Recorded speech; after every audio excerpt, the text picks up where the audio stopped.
Welcome. Let's bring our palms together right at our heart space and settle down into your legs and feel that the crown of your head and the spine. So let's start actually from the lower back and go up the entire spine. So your lower back, middle back, upper back, up until the crown of your head with your eyes gently closed.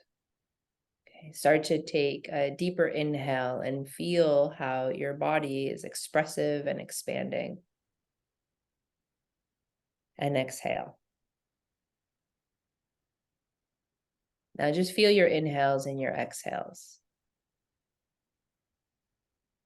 Feel how your chest rises with your inhale, your belly expands with your inhale and exhale.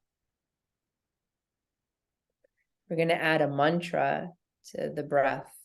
So as you inhale, mentally repeat so. Mentally repeat so, S-O. Then as you exhale, mentally repeat hum, H-A-M, hum. On your inhale, repeat so.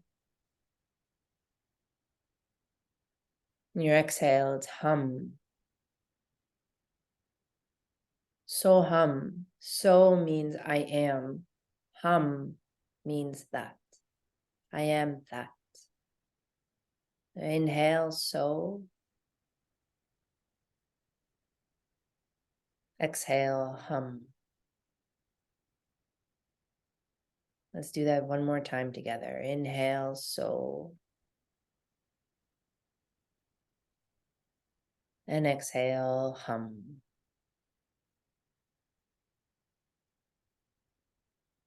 Bow your head towards your heart. Release your hands down onto your thighs and then lift up the head and open up your eyes. Welcome to our Astro Yoga Chat. I'm Kate. And I'm Natalie. Well, Kate, we have a very interesting topic today. So we're going to talk about the eclipses. We are actually already in eclipse season, and that's a season of change. It's coming up twice a year, always 6 months apart. And we thought about giving you a little toolbox of nice things to do, how to handle what is coming up for all of us.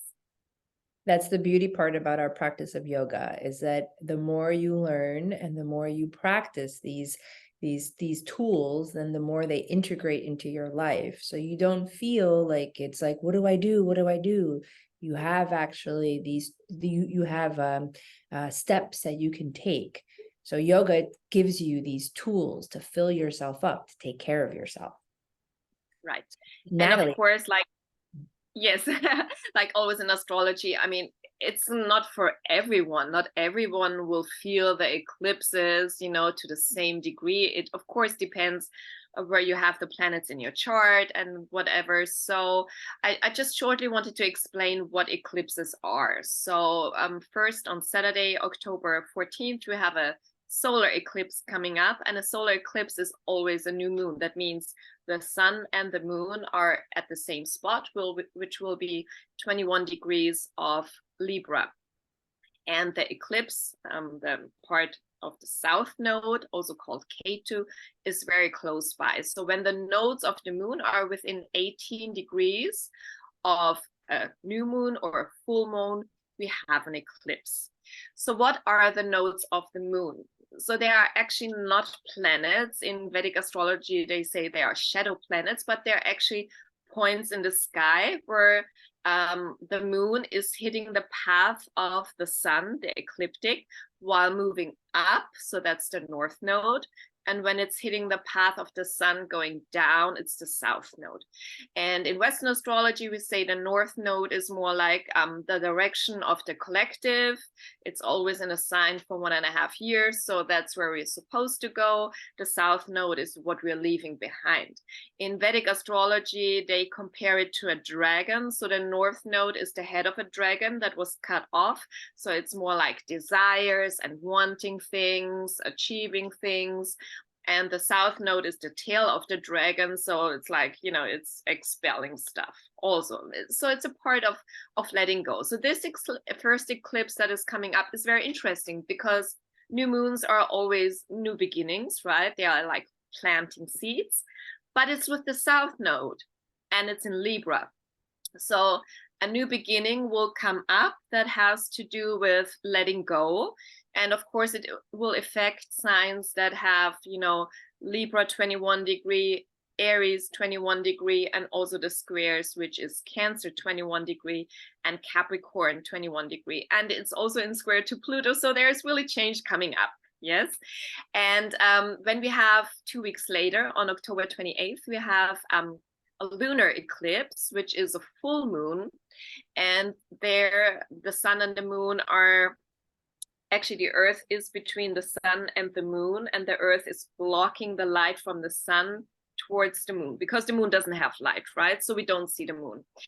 And with both eclipses, solar eclipse and lunar eclipse, they always say, because the light is gone for a few minutes, so something from the dark will come up and get into the light. So it will give us new information, and it can play out in very different things. I got jobs on eclipses, I lost jobs, I met somebody at an eclipse, I got broken off with, or I ended a relationship at eclipses. So there's many different things how it can play out. And yes, so what are we going to do about that? And not for everybody. It's going to be the 14th of October and the 28th of October.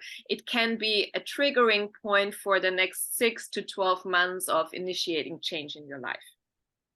And we all know that initiating change in the life, in anyone's life, is quite challenging, and it can bring up a lot of emotions and can make us feel not only vulnerable, but also gripping energy that like grips and holds, because we're afraid to let go. We're afraid of the change. And even good things that are changing, you know, requires a lot of like just going with the flow and just letting things to like happen as they're going to happen, as opposed to trying to control it all. Right. Right. And Yeah. it's so nice because, you know, I heard someone say, and it really sounds or rings a bell with me, that eclipses actually put us back onto our right path, right? So if we've been avoiding a decision or a change for a long time, well, the eclipse is going to say, well, now we're going to get back on track, right? We're going to do this now. So it's in the end, it's positive, you know. It can, of course, you know, mean a lot of change and chaos, could be, or it could be something very nice that's coming in. We just don't know, but we just want to like know how to deal with it. Yeah. So we're here to share some yogic tools on how to deal with change, and how to, you know, go more with like this sense of like not the gripping, not the control, and not being afraid of the change, because everything is constantly changing. The only thing that's constant in life is actually change. So building up that mindset that, you know, that almost in a sense, building a friendship with change, that's a big part of the yogic culture.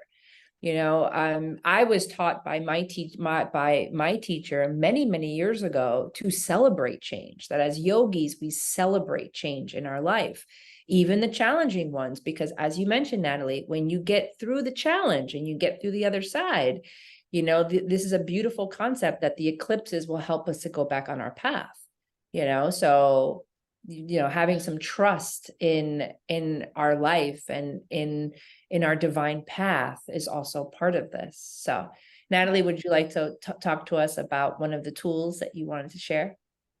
Yes. So first of all, of course, I really liked our meditation. So I love meditation, and I love meditating on a mantra. So hum, I am that, is grounding. Yeah. And when you have lots of thoughts and you don't know how to stop them, you know, just sit down and start saying so hum, which is so wonderful. And it doesn't mean that the thoughts are going to stop right away. They're going to still be there, but you say so hum, and a thought is coming, and then you remember so hum, and it goes like this. You know, it should not be forced, but you're just always calling yourself back to this so hum, and it's grounding.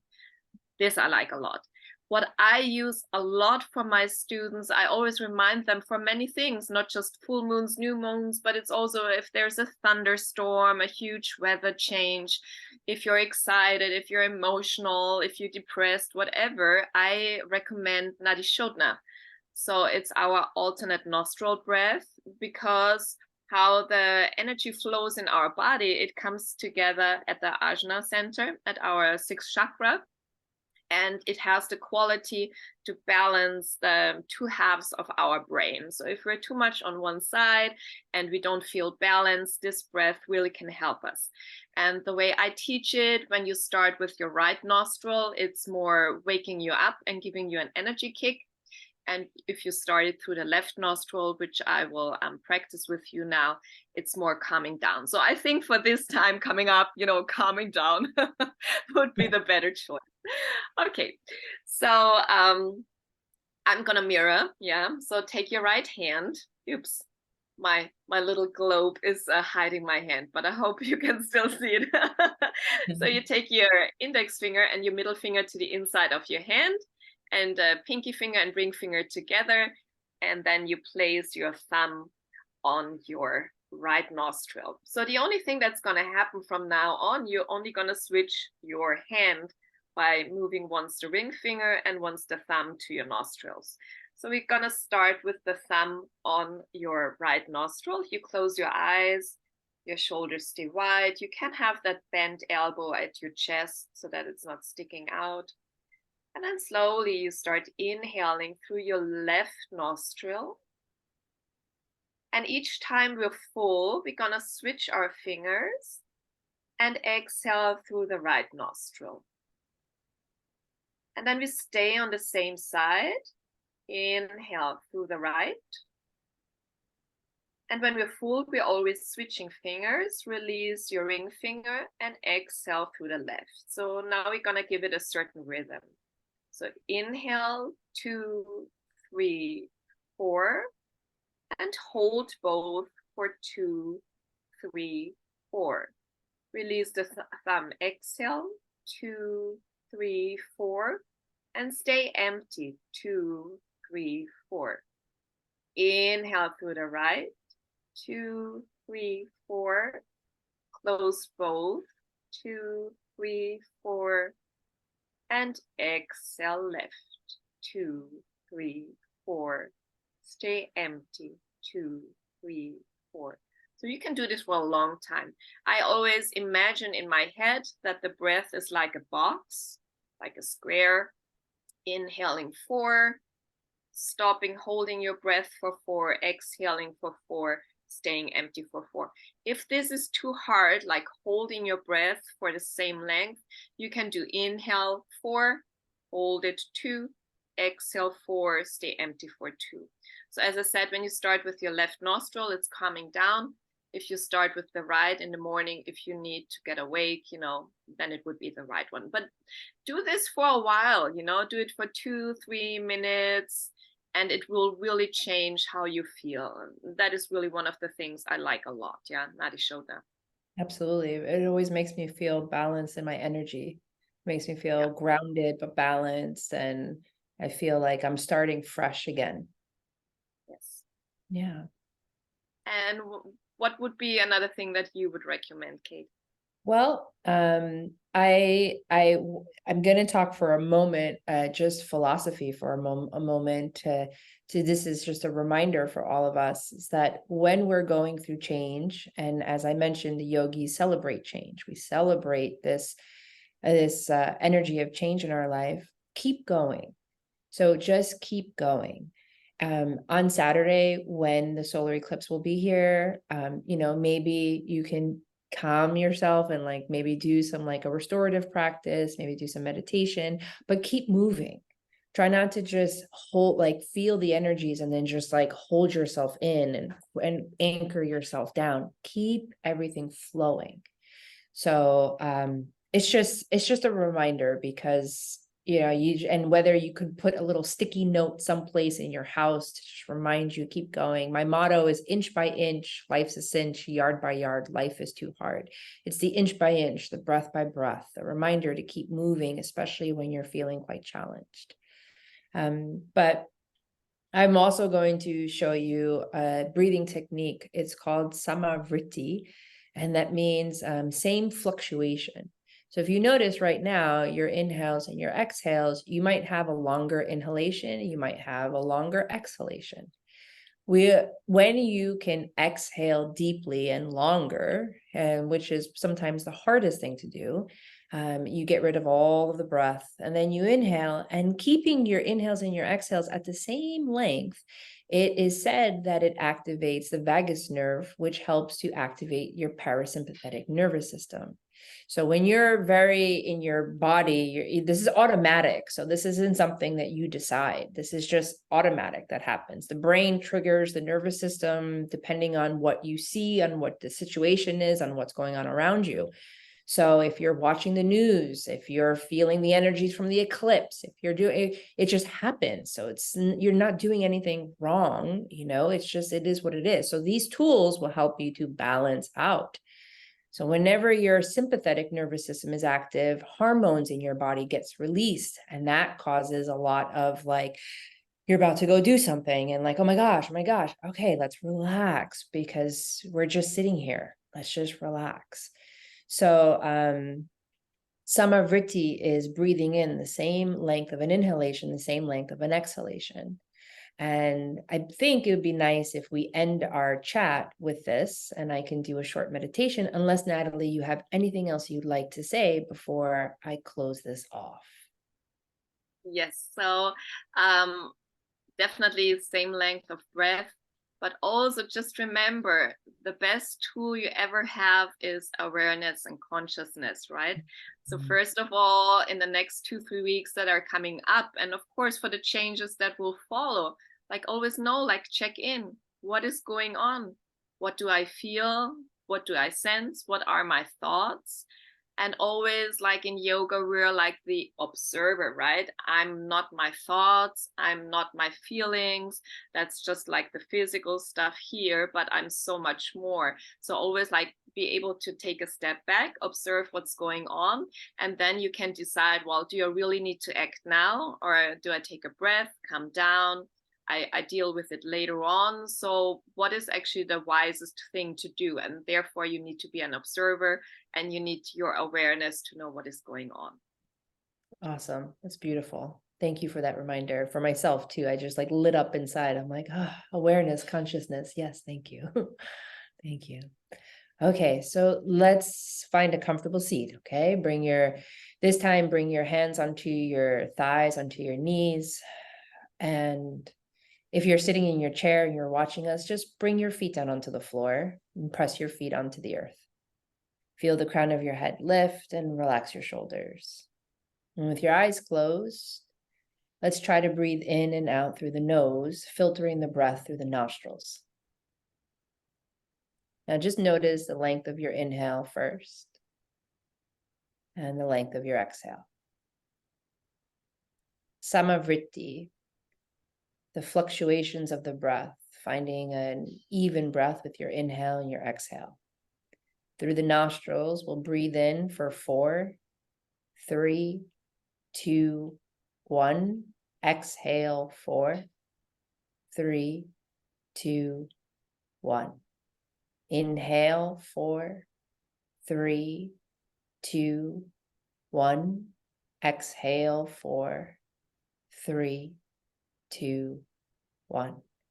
Inhale, 4, 3, 2, 1. Exhale, 4, 3, 2, 1. Now for the next few moments, less than a minute, continue this on your own. And if you can breathe longer, 6 count inhale, 6 count exhale, go for it. If the 4 count is a bit challenging, then bring it down to 3.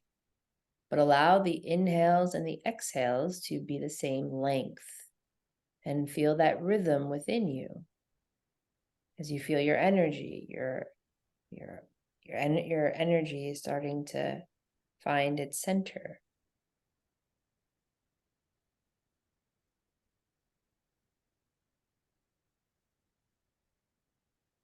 Samavriti. And slowly bring your palms together right at your heart space. Inhale deeply. Exhale, bow your head to your heart. And then lift the head up. Thank you so much for joining us on our Astro Yoga chat. We will see you next week. Thank you. Namaste. Namaste.